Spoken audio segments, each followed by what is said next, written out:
दतिया के उपचुनाव में हार के बाद बीजेपी नेता आशुतोष तिवारी पहली बार पार्टी कार्यालय पहुंचे, जहां उन्होंने न्यूज 18 से खुलकर बात की। चुनावी हार पर उन्होंने कहा कि कमियों को पूरा कर आगे बढ़ेंगे। तो वहीं नरोत्तम मिश्रा के समर्थकों के हंगामे और असहयोग के सवाल पर उन्होंने कहा कि घर परिवार के कलेश और नुकसान की समीक्षा के लिए पार्टी ने समिति बनाई है, वही परीक्षण करेगी। कार्यकारिणी भंग होने को उन्होंने दायित्व परिवर्तन बताया और कहा कि बीजेपी में सबसे बड़ा पद कार्यकर्ता का होता है। 2028 चुनाव लड़ने के सवाल पर उन्होंने स्पष्ट किया कि वो पार्टी के निष्ठावान कार्यकर्ता है और नेतृत्व जो जिम्मेदारी देगा पूरी ईमानदारी से निर्वहन करेंगे।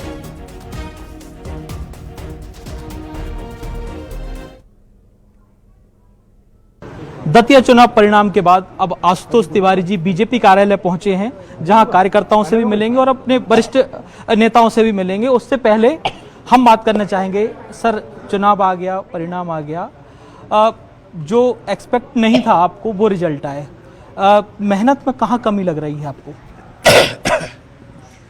अगर कोई कमी रह गई है तो उस कमी को पूरा करेंगे और आगे बढ़ेंगे। अगर घर परिवार में कोई क्लेश होता है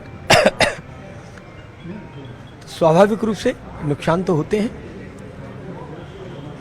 और जिन कारणों से भी नुकसान हुए हैं उसकी समीक्षा पार्टी नेतृत्व ने एक समिति तय की है, वो करेंगे। वो सब हमारी पार्टी के वरिष्ठ नेता हैं और वो समीक्षा करेंगे, वो सक्षम पदाधिकारी हैं। देखो, भारतीय जनता पार्टी में कार्यकर्ता ये अखंड पद होता है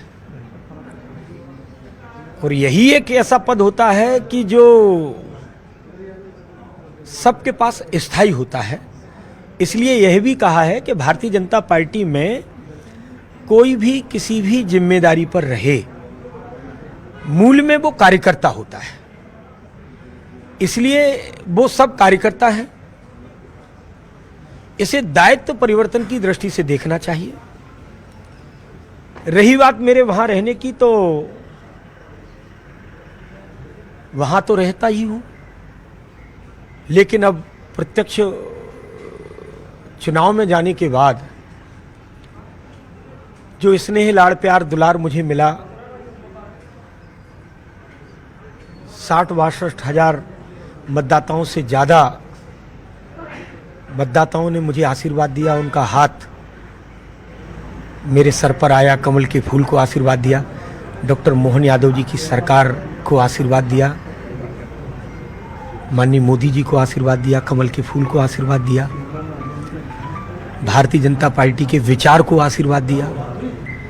तो हमारी अपनी नैतिक जिम्मेदारी है कि मैं वहाँ रहूं और अपने सेवा के संकल्प को पूरा करूं। अच्छा, आपने जो बयान दिया था कि अब दतिया में ही रह के जनता के बीच में काम करेंगे, यानी 2028 का चुनाव होगा, हम आशुतोष तिवारी को प्रत्याशी के तौर पर देखें? साधारण कार्यकर्ता पहले भी रहा हूं, साधारण कार्यकर्ता आगे भी रहूंगा। समय समय पर पार्टी हमारी जिम्मेदारियां तय करती रही, नेतृत्व तय करता रहा।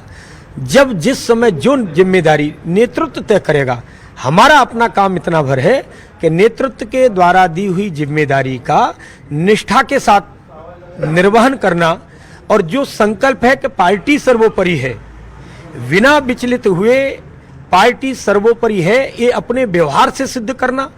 और दीनदयाल जी के एकात्म मानववाद, उसको कैसे अपने जीवन व्यवहार में लेकर के चलना, इतना भर है। बहुत ज्यादा सोचने का विषय है नहीं।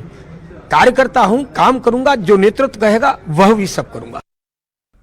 और भोपाल से खबर है, बीजेपी नेताओं की मुलाकात पर सियासत शुरू हो गई है। आशुतोष तिवारी और नरोत्तम मिश्रा की मुलाकात हुई और कांग्रेस प्रवक्ता अवनीश बुंदेला ने बयान दिया, कहा है कि हारे हुए नेताओं की मुलाकात सामान्य नहीं होती।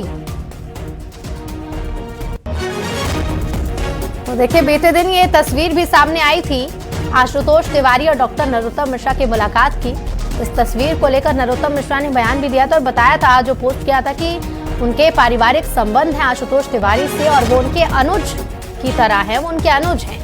अब ऐसे में कांग्रेस इस तस्वीर को लेकर अब हमलावर हो गई है और अवनीश बुंदेला कांग्रेस के प्रवक्ता हैं, जिन्होंने बयान दिया, कहा कि हारे हुए नेताओं की मुलाकात सामान्य नहीं है।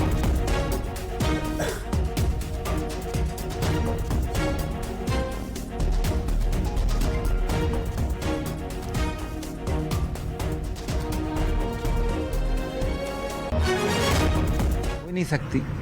दोनों ये कह लो कि एक कहावत है कि लौटा हुआ बराती या गुजरा हुआ गवाही, जो अदालत में गवाही दे चुका उनकी कोई वैल्यू नहीं।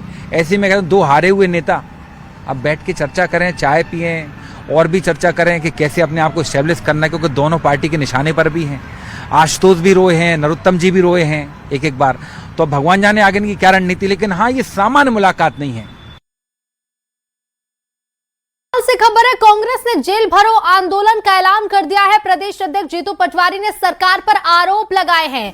कहा है कि मध्य प्रदेश में 6 लाख कार्यकर्ताओं पर मामले दर्ज किए। कांग्रेस ने झूठे केस के खिलाफ आंदोलन की बात कही है।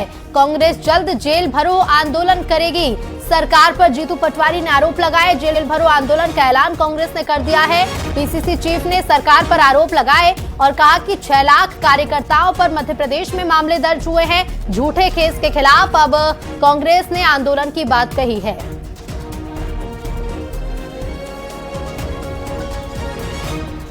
लड़ेंगे हम किसी भी प्रशासनिक और सरकार के दबाव में नहीं आएंगे।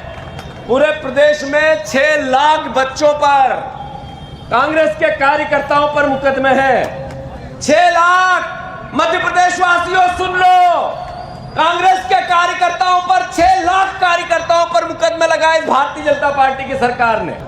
11 तारीख के दिन हमने पॉलिटिकल अफेयर कमेटी की मीटिंग बुलाई है कांग्रेस पार्टी ने। उसमें हम निर्णय करेंगे कि पूरे प्रदेश में जो पुलिस का आतंक है, प्रशासन का आतंक है, सरकार का आतंक है, इसके खिलाफ पूरे प्रदेश में जेल भरो आंदोलन चालू करेंगे। मौलाना साजिद रशीदी ने कांवड़ियों को लेकर एक विवादित बयान दिया है। उन्होंने कांवड़ियों को गंजेड़ी, शराबी और आतंकी तक बता दिया। कहा कि ऐसे लोग शिव भक्त नहीं हो सकते, ये लुटेरे और आतंकी हैं। मौलाना ने कहा कि सड़क पर नमाज में तमाशा देखने वालों को अब सड़क पर हो रहे उत्पात नहीं दिख रहे हैं।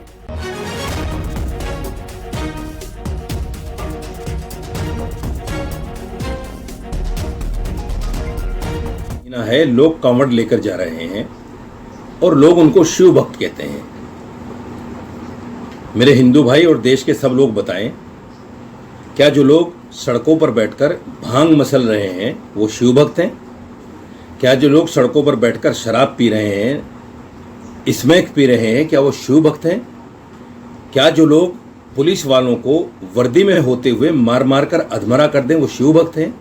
क्या वो लोग जो बच्चों की वैन जो स्कूल जा रही थी उसके शीशे तोड़ दें, बच्चों को इंजर्ड कर दें, वो शिव भक्त हैं? क्या वो लोग जो एक ट्रक को के पूरे माल को लूट लें वो शिव भक्त हैं? जो लोग सड़कों पर बैठकर तमाशा कर रहे हैं, डांस कर रहे हैं लड़के और लड़कियां मिलकर, ये शिव भक्ति है? ये कांवड़ है?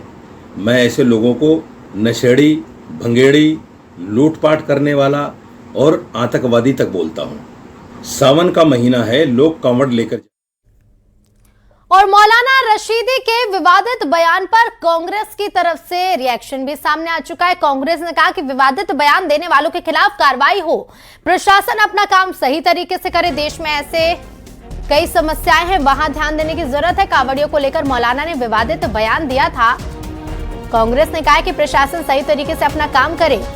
इसके साथ ही कांग्रेस ने विवादित बयान देने वालों के खिलाफ कार्रवाई की बात कही।